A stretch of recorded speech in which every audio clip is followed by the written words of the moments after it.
Biyahe Parade goes to Red Deer and Calgary. Kakabiyahe mo yun eh. Stop mga shenanigans! Ngayon ay nandito tayo ngayon sa Red Deer for trying the Canyon Coaster. So abangan nyo kung paano ba siya. Malamig na hangin sa gabing maulan.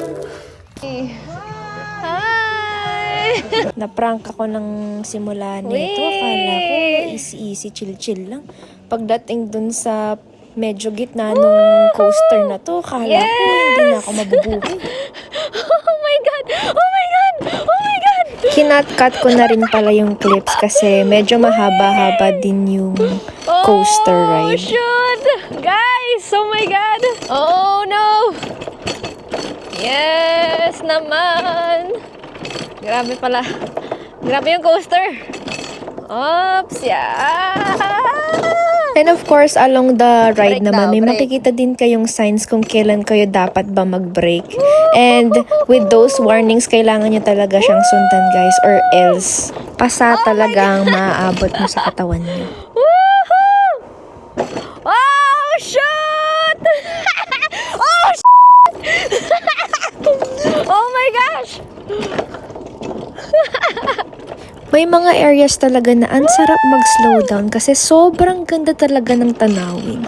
But unfortunately, hindi kasi pwede talagang mag-slow down dahil may mga iba pang tao na nag-ride din ng coaster. Natahimik ako dito, guys, kasi may pa-camera picture. So I was preparing kung ano bang pose ang gagawin ko. Then over here, nagulat ako kasi hindi ko alam kung bahay ba to or what. Ewan ko, parang nagulat lang ako kasi out of the blue, may bahay. Eh, puro puno-puno, ganun. Sa house?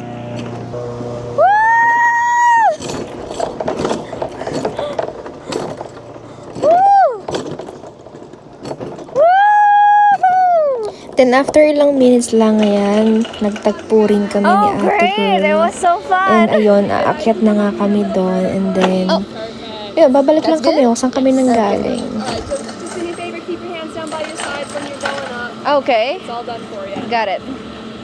Sabi siguro sa akin ni ate dito, ano ba to? Hindi makapagpunta. Ob-ob na nga, hindi pa. We're not that automatic. Oh!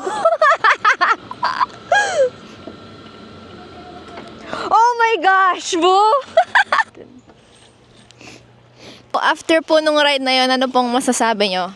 It's nice, but the thing is, the seats are so tough. My butt hurts. Pabalik na tayo kung saan tayo nang galing.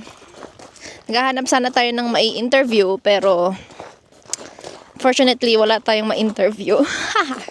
Maybe next time. So, if you guys are wondering kung ano nga bang makikita natin dito sa Red Deer Grand Canyon Ski, meron tayong makikitang mga obstacle dyan, obstacle. Meron din dito sa magsisimula. Meron din siyang bungee jumping.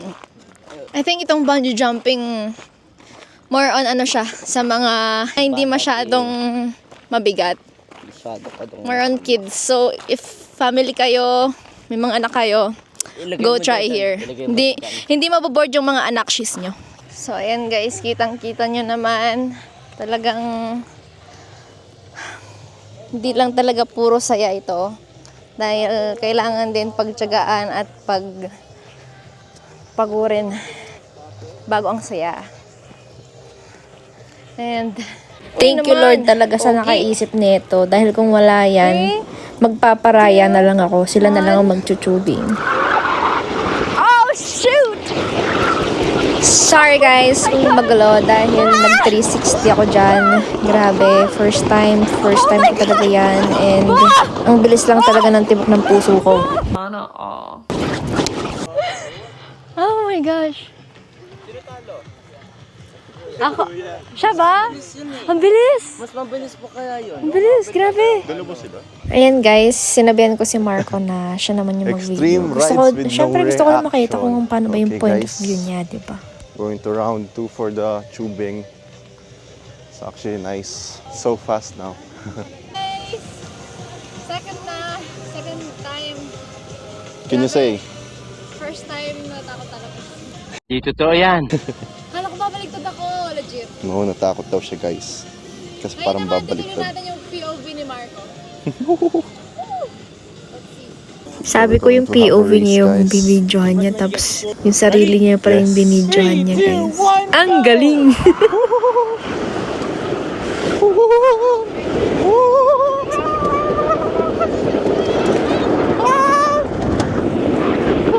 Basic, so I won, guys. That's the loser over there.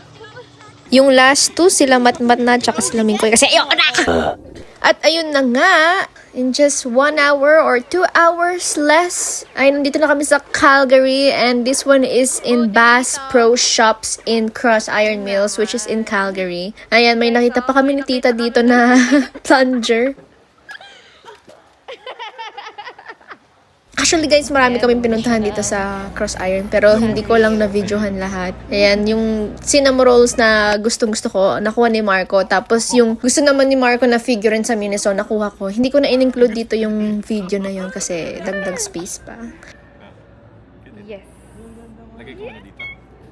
Ayan, nagutom ang mga kababayan nating Pilipino. At talaga namang pinaglalaban ang puso, ang pangarap, at lahat-lahat, lalo na pagmanok ng Jollibee. Jollibee, baka naman. Jollibee, baka naman. Tagal na niyang pangarap tong figurine na to, and balak nga namin kunin din yung isang figurine. Pero, as of now, hindi ko alam kung kailan balak ni Marco na ordering yung figurine na yon. But for me, go lang ng go! At syempre, hindi naman ako papayag na si Marco lang ang masaya. Kaya, inaya ko siya na pumunta kami sa Indigo dahil kinokollect ko nga yung books ni Geronimo Stilton. And finally guys, nakita na namin yung last book na kinokollect ko. Tagay mo na siya. Guys, kompleto ko na. Yes. Simulan na natin ang ating pagbasa. Tagal na namin hinahanap to. At sa wakas nakita na namin siya. Nandito lang pala siya. 346 minutes later. Yon, so nag-check-in lang, tapos nagdala lang kami ng mga gamit namin sa hotel, and we decided na i-unbox namin yung figurine ni Marco na sobrang ganda. Like, ang ganda talaga niya guys, pag sa personal niyo pa nakita. Kinat-cut ko na rin pala yung pagbubukas ni Marco kasi kung hindi ko yan ika-cut, baka umabot tayo ng Pasko. Guys, espada pa lang, pang malakasan na.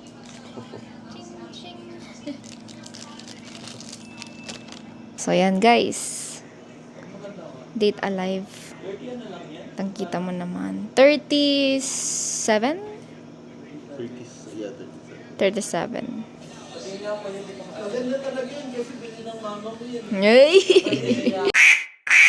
And dito ko natatapusin tong video na to guys dahil meron pa tayong upcoming videos na ini-edit ko pa. So, please keep supporting me lang and see you next time! Please hit the react button, comments, and share the video. Follow mo na yan!